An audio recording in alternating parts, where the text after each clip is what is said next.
Hola, en anteriores píldoras de conocimiento de esta serie hemos desarrollado un modelo básico de dos periodos, con o sin sector público, para ver qué es lo que determina el consumo en ese contexto de las familias. Vamos a complicar un poquito el análisis con una teoría muy interesante de Friedman, conocida como la teoría de la renta permanente, que tiene una serie de supuestos de partida. El consumo es estable a lo largo del tiempo, hay infinitos periodos, hay incertidumbre sobre el futuro y la renta tiene dos componentes, el componente permanente y el componente transitorio. Bien, el consumo es estable, voy a llamarle C sub P. Eso implica, como bien sabéis, en función de lo que vimos en la píldora número 2 de esta serie, que es irrelevante la función de utilidad que tengamos, porque el consumo va a ser siempre estable y, por tanto, lo importante es lo que obtengamos en la restricción presupuestaria intertemporal. La restricción presupuestaria intertemporal, también sabéis que sea cual sea el contexto, obedece a que es el valor presente del consumo igual al valor presente de la renta más el valor presente de la variación de la riqueza. Lo que pasa es que en este contexto es todo un poquito más complicado. El valor presente del consumo, voy a representarlo así, el sumatorio es de J igual a 0 hasta infinito, 1 partido 1 más R elevado a J por el consumo, que es permanente. Eso será igual al valor presente de la renta, sumatorio desde J igual a 0 hasta infinito, 1 partido 1 más R elevado a J por la renta esperada, es de esperada desde el momento actual hasta el futuro, T más J, y luego el valor presente de la riqueza, de la variación de la riqueza, simple y llanamente es el valor actualizado de la renta de la que partimos, porque la renta futura actualizada tiene un valor cero. Bien, en este contexto voy a operar un poco para ponerla presentable esta restricción, voy a operar en el valor presente del consumo. El valor presente del consumo, como el consumo es constante, puedo ponerlo como C super P por el sumatorio desde J igual a 0 hasta infinito y 1 partido 1 más R elevado a J. Esto que tengo aquí no es otra cosa que una progresión geométrica de infinitos términos y razón menor que la unidad, con lo que la suma de todos los términos tiene una fórmula específica que conocéis. Será el primer término, que es 1 partido 1 más R elevado a J, es decir, 1 partido 1 menos la razón. De la razón es 1 partido 1 más R. Este término equivale a todo esto. Si opero aquí abajo, tendré que esto es el consumo permanente igual 1 partido 1 más R menos 1 partido 1 más R. El 1 y el 1 se me va, y perdón, esto es por, y esto me queda entonces que esto es consumo permanente por 1 más R partido de R. Este es el valor que tiene esta expresión, lo sustituyo. Consumo permanente más R partido de R. Aquí tendré igual a este término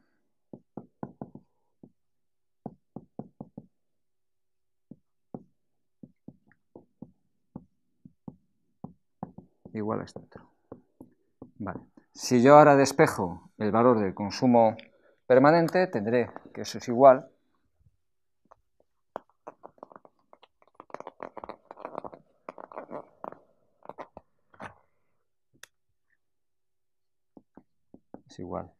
a R partido 1 más R por el término J igual a 0 hasta infinito, 1 partido 1 más R elevado a J por la renta esperada, más 1 más R Q sub T.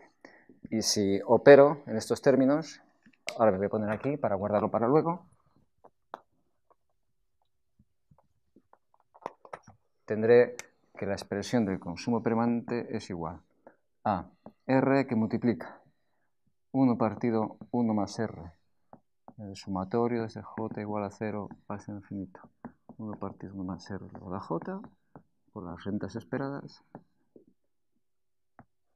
más tendré R 1 más R por 1 más R Q sub T. Si os fijáis, obviamente, esto y esto se me va y me queda R por Q sub T. Bien, ¿qué estoy diciendo con esto? Lo que estoy diciendo, lo que dice Friedman, es que el consumo permanente en cada instante de tiempo depende de este término, que no es otra cosa que el capital humano del individuo. El capital humano esperado es la suma de las rentas futuras, eso el mercado lo retribuye, lo equivale a la formación que tiene el individuo, Esto es el capital humano que tiene la persona y esto es el capital financiero. Esto es R por el capital humano más R por el capital financiero. Para eso es a lo que iguala Friedman el consumo permanente. El consumo estable a lo largo del tiempo depende del capital de cada individuo, el esperado, capital humano esperado y el capital financiero que tiene. Ahora bien, lo relevante para obtener la expresión redonda, para que veamos cómo influye la renta, es operar en la expresión del capital humano esperado, que es lo que voy a hacer ahora. Bien. El capital humano esperado tiene esta especificación.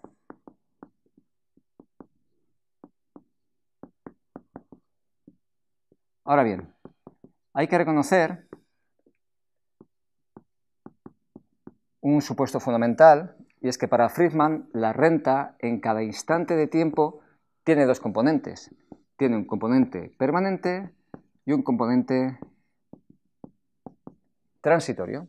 El componente permanente es el mismo. El individuo tiene siempre esa parte de renta, que es permanente, lo cobra sí o sí. Mientras que el componente transitorio depende, puede que sí, puede que no lo cobre. Lo que Friedman supone es que este componente transitorio se comporta como una variable normal de media cero y varianza constante. ¿Qué implica esto? Pues implica lo siguiente. Para empezar, en esta expresión del capital humano, el individuo desconoce todas sus rentas futuras, pero conoce su renta en el presente, cuando J es igual a 0. En el presente, el individuo sabe que tiene una renta I sub t, que es igual a la parte permanente, que es siempre la misma, más la parte transitoria, que la conoce. Por tanto, yo de este sumatorio voy a sacar la parte correspondiente al presente, porque la conoce. Con lo que podré transformarlo y poner que el capital humano es igual a 1 partido 1 más R, que multiplica a I sub P más I sub T sub T. Esta es la parte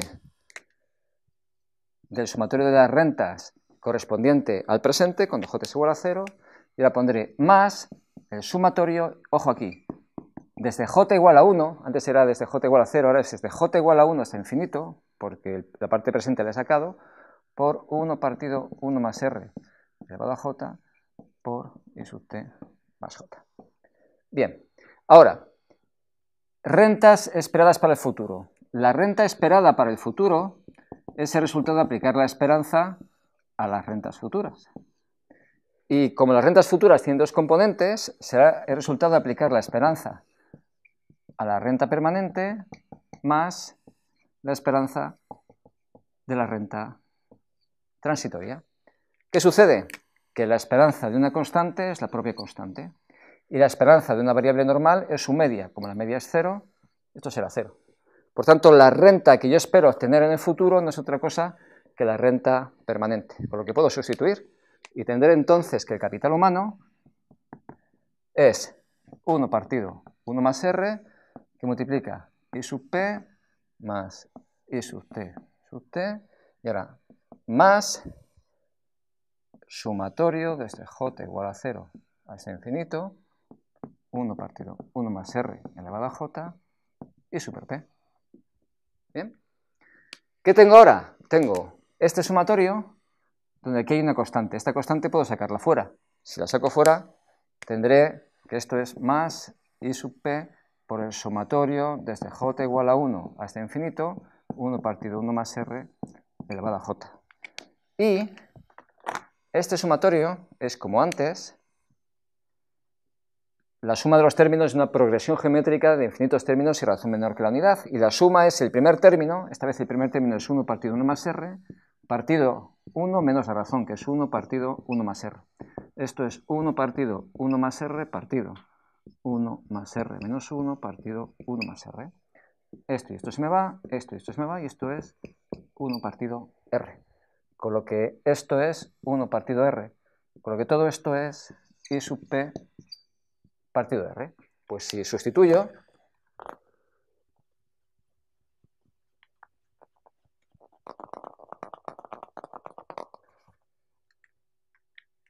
tendré que el capital humano es 1 partido 1 más R que multiplica I sub P más I sub T, el componente transitorio, y ahora es más I sub P partido R.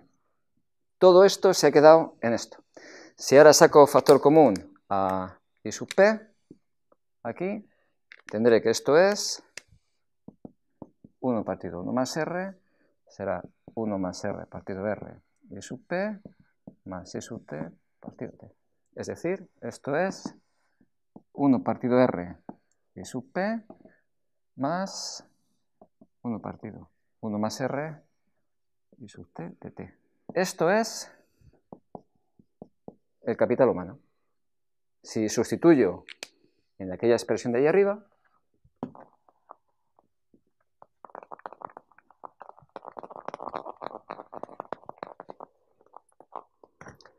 me queda que el consumo permanente es R por el capital humano, que es 1 partido de R I sub P, es 1 partido 1 más R, y como de transitorio en T, más R Q sub T.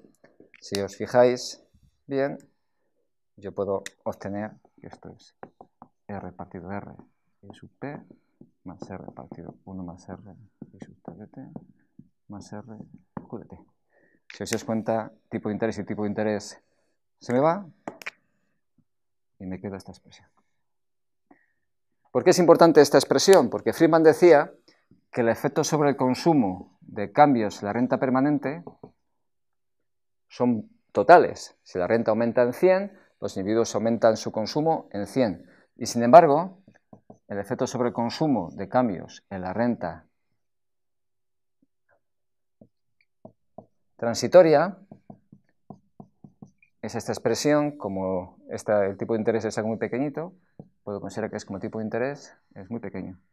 En la actualidad prácticamente cero, insignificante. ¿Por qué? Porque como son transitorios y lo tengo que dividir a lo largo de mi vida, el impacto es muy inferior. Por tanto, Friedman lo que decía es que el efecto sobre el consumo dependerá de cómo sean los cambios en la renta. Que los cambios en la renta, si son permanentes, tienen efectos mucho más poderosos que si son cambios transitorios. Y eso es lo que hemos demostrado con esta píldora que hemos visto ahora.